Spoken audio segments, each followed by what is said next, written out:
Stell dir vor, du hörst das Wort Platin und sofort stellst du dir etwas vor wie selten, edel, teuer, exklusiver als Gold. Denn Platin gehört zur Gruppe der Platingruppenmetalle und ist nicht einfach anderes Gold. Diese Metalle haben eine eigene Verwendung und sollten deshalb auch ganz anders betrachtet werden.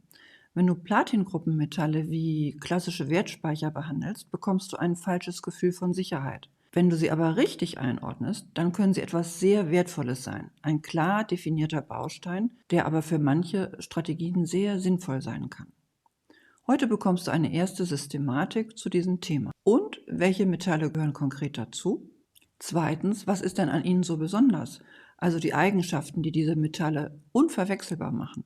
Und drittens, wie du sie strategisch einordnest, wofür du sie verwenden kannst und wofür nicht. Und welche typischen Fehler du vermeiden solltest. Und am Ende gebe ich dir ein Praxisbeispiel sowie einen einfachen Entscheidungsfilter, mit dem du in wenigen Minuten prüfen kannst, ob die Platingruppenmetalle für dich interessant oder eher unnötig komplex sind.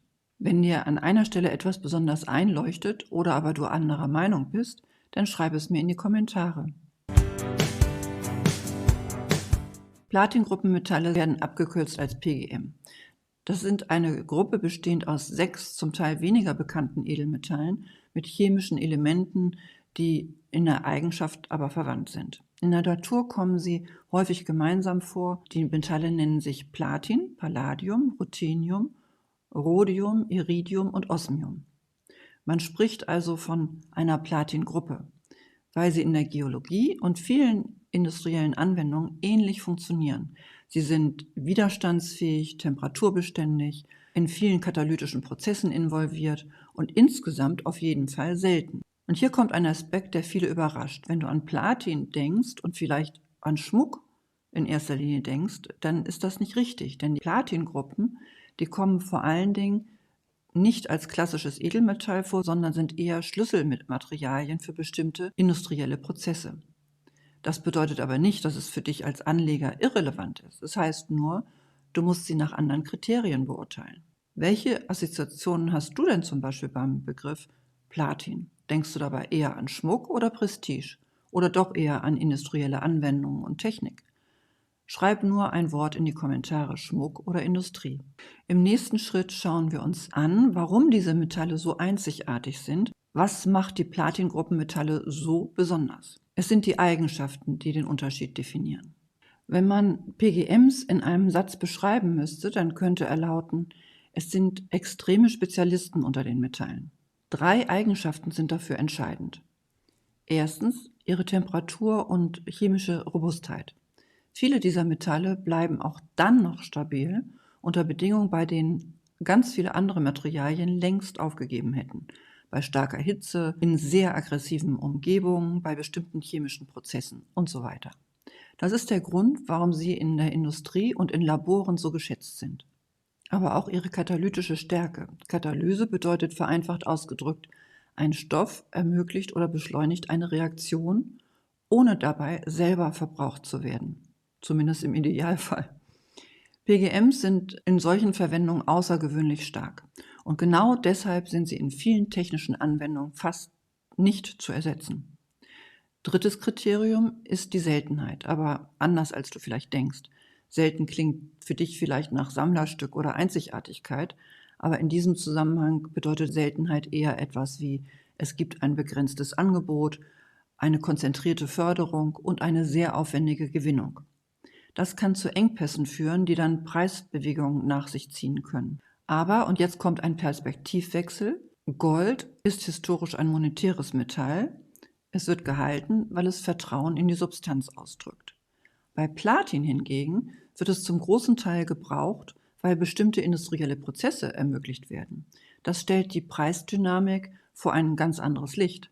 Es macht die Kursschwankungen auf eine besondere Art erklärbar. Daraus ergibt sich eine andere Sicht auf diese Anlagemetalle. Wenn dich diese Art von Themen interessieren, dann findest du in der YouTube-Beschreibung einen Link zu einem exklusiven Video, das ich hier nicht veröffentlicht habe. Es ist aber über diesen Kanal abrufbar und über diesen Link. Aber nun weiter zum Thema. Wofür braucht die Welt diese Metalle konkret? Wenn du PGMs verstehen möchtest, dann hilft eine Frage. Welche Probleme lösen sie denn? Ich möchte hier nur auf ein paar zentrale Felder eingehen. Die Abgasreinigung und Katalysatoren. Platin, Palladium und Rhodium werden seit Jahren in Katalysatorsystemen eingesetzt, um Emissionen zu reduzieren, aber vor allem auch, weil ihre katalytischen Eigenschaften sehr wirksam sind. Das ist ein klassischer industrieller Einsatzbereich.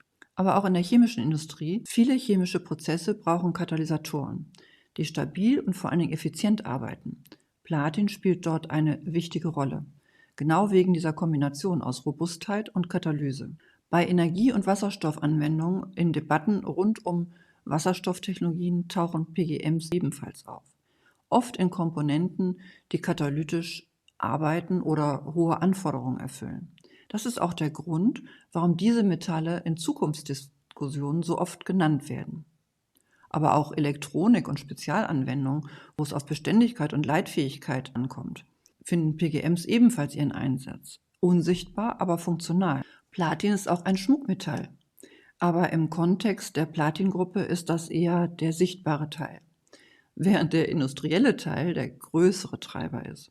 Und diese Aufzählung lässt klar erkennen, PGMs sind keine ähnliche Version von Gold. Sie sind eine andere Kategorie. Es sind Edelmetalle mit einem Plus an industrieller DNA, so könnte man das ausdrücken. Wenn du das weißt, kannst du dich ebenfalls in diesen Metallen positionieren. Falls du das jedoch diesen Aspekt nicht weißt oder ignorierst, könntest du dich später völlig überrascht finden von den Preisbewegungen und dich wundern. Das führt mich zu einem weiteren Thema, der Marktmechanik. Warum verhalten sich diese Metalle anders, vor allem als Gold? Hier wird es ein bisschen strategisch. Gold hat ein sehr großes Marktsegment und das schon seit Jahrhunderten und vor allen Dingen eine monetäre Funktion auch. Die Platin-Gruppe insgesamt hat ein deutlich kleineres Marktvolumen und ist stärker von der industriellen Verwendung abhängig. Das führt zu anderen Effekten als bei Gold. Zum einen ist die Nachfrage funktional, bei Gold hingegen ist die Strategie des langfristigen Haltens von den meisten Investoren präferiert. Bei Platingruppenmetallen bestimmt aber der Verbrauch und die Verwendung in industriellen Anwendungen über den überwiegenden Teil der Nachfrage. Wenn also Industrien wachsen oder schrumpfen, kann das den Kurs der Metalle extrem beeinflussen.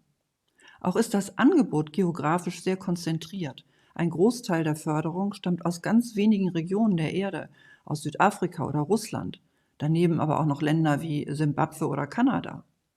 Konzentration bedeutet aber auch nicht automatisch Problem, aber durch die Verteilung auf wenige Länder schlagen Störungen im Rahmen politischer Veränderungen stärker durch, als wenn es auf einer breiten Basis stünde. Auch Recycling spielt eine große Rolle. Ein Teil der Versorgung kann aus Recycling stammen, etwa aus industriellen Komponenten. Das ist ein zusätzlicher Faktor, der das Angebot und damit den Preis beeinflussen kann. Als viertes könnte man noch nennen die Volatilität, also das Preisgefühl oder Gefüge, welches Anleger überraschen kann. Das ist kein Zeichen von Manipulation, sondern das Ergebnis aus der Kombination eines sehr kleinen Marktes und einer spezifischen Nachfrage. Und damit kommen wir dann auch zum Kern für vermögende Anleger. PGMs sind selten das Fundament und sind daher eher als Spezialanlagebaustein zu betrachten. Es kann dir Ruhe geben, aber es ist nicht der klassische Wertspeicher an sich. PGMs können dir industrielle Beimischung zu deinem sowieso bestehenden Portfolio geben, aber es hat eine eigene Preisdynamik. Wenn du an dein Vermögen denkst, suchst du eher Ruhe und Stabilität oder darf ein Teil bewusst dynamischer sein? Schreib einfach Ruhe oder Beimischung in die Kommentare. Wenn du jetzt überlegst oder wie oder in welcher Weise diese Spezialmetalle sinnvoll in dein Portfolio passen könnten, dann brauchst du keine Sorge zu haben. Das ist nicht kompliziert. Aber genau deshalb schau doch einfach mal unten in die Beschreibung, da findest du einen Link. Jetzt möchte ich aber noch auf die strategische Einordnung zu sprechen kommen. Wann passen die PGMs zu dir und wann nicht? Stell dir deine Vermögensstruktur wie ein Gebäude vor. Das Fundament muss ruhig und stabil sein. Die Statik muss also stimmen und erst dann kommen die, nennen wir es mal Spezialräume oder andere Stockwerke hinzu, die besondere Funktionen erfüllen können. PGMs als Fundament sind ungeeignet, anders als Gold. Aber sie können ein spezielles Investment für dich sein, wenn du dich mit der Situation auseinandersetzt. Beispielsweise, wenn du eine industrielle Edelmetallkomponente suchst, nicht primär als Wertspeicher, sondern als Ergänzung, sozusagen ein Edelmetall mit zusätzlicher industrieller Komponente oder Nutzen. Oder du akzeptierst eine andere Preisdynamik. Es wäre ein Fehler zu erwarten, dass sich PGMs wie Gold verhalten.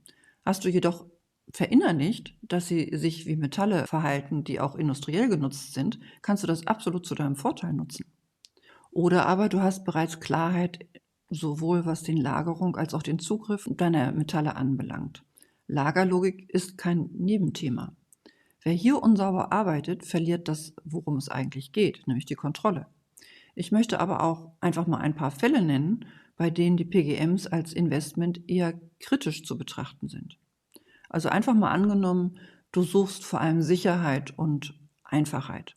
Dann ist die Komplexität für dich nicht richtig. Du brauchst in diesem Fall kein Mehr an Metallen, du brauchst eine bessere Struktur.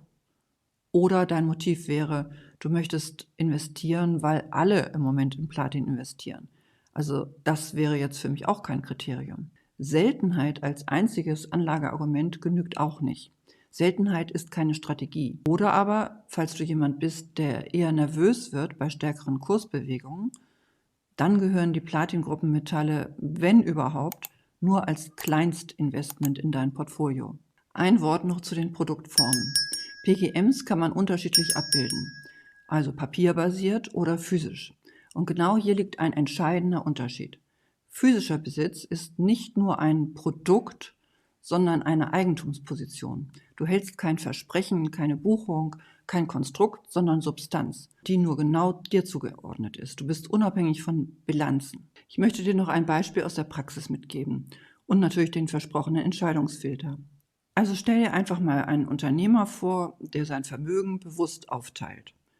Ein stabiles Fundament, das Ruhe und Sicherheit geben soll, und daneben verschiedene definierte Satelliten, die unterschiedliche Zwecke erfüllen. Er hat also Gold als Hauptinvestment ausgewählt, weil sein Hauptaspekt ist der Werterhalt. Aber hinzu könnte dann die Frage kommen, muss ich darüber hinaus noch etwas tun? Wenn er für sich die Platingruppenmetalle prüft, dann könnte er sich die Frage stellen, welche Funktion soll sie in meinem Portfolio erfüllen? Er entscheidet sich am Ende zum Beispiel für eine kleine Beimischung in Platin und den weiteren Metallen als bewusste Industriekomponente. Hier prüft er dann wichtige Kriterien wie zum Beispiel, wo werden die Metalle gelagert? Im Zollfreilager spart er sich die Mehrwertsteuer. Wie ist der Zugriff geregelt? Was wäre der Grund, die Edelmetalle wieder zu verkaufen? Und wann verkaufe ich sie? Sein Ergebnis endet ebenfalls in einem entspannten Investment, weil die Regeln vorher definiert wurden. Jetzt kommt der Entscheidungsfilter. Den kannst du ab sofort selber für dich anwenden. Stell dir einfach diese 4 Fragen. Suchst du ein ruhiges Fundament oder eine Spezialfunktion? Wenn du ein Fundament suchst, solltest du dir physisches Gold als Investment näher ansehen. Wenn du aber schon quasi dieses Sockelinvestment getätigt hast und auf der Suche nach einem Spezialinvestment bist, dann könnten die Platingruppenmetalle zu dir passen. Selbstverständlich gibt es da auch noch viele weitere Optionen, wie zum Beispiel seltene Erden oder die Technologiemetalle. Wenn du magst, schau dir gerne die weiteren Videos, die ich darüber gedreht habe, an. Aber als nächstes könntest du dich fragen, kann ich mit der Preisdynamik bei den Platingruppenmetallen leben oder macht mich das zu nervös? Oder frag dich solche Dinge wie, passen die Besitzregelungen sowie die Lagerungen zu mir? Oder wie sind die Zugriffsmöglichkeiten geregelt? Und eine letzte Frage, die du dir vielleicht auch noch stellen kannst, ist, kann ich meinen Grund für diese Anlage mit einem Satz wiedergeben, ohne eine Renditestory daraus zu machen? Zum Beispiel, ich suche eine industrielle Beimischung als Ergänzung.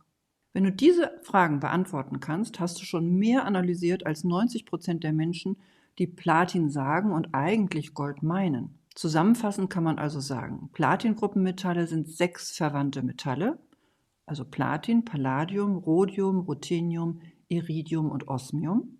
Und diese besitzen sehr spezifische Eigenschaften. Sie sind sehr robust, hitzebeständig, korrosionsresistent und vor allen Dingen katalytisch wertvoll. Und sie folgen einer industriellen Logik, weshalb sich ihr Kurs anders verhält als der von Gold. Für deine Vermögensstruktur könnte das heißen, Platingruppenmetalle können eine definierte Beimischung für deine Struktur sein, aber als Hauptelement ist es fraglich. Wenn du noch tiefer in diese Themen einsteigen möchtest, unter diesem Fenster in der Beschreibung findest du den Zugang zu einem exklusiven Video, das ausschließlich über diesen Link abrufbar ist. Wenn dich das interessiert, dann schau es dir doch jetzt an.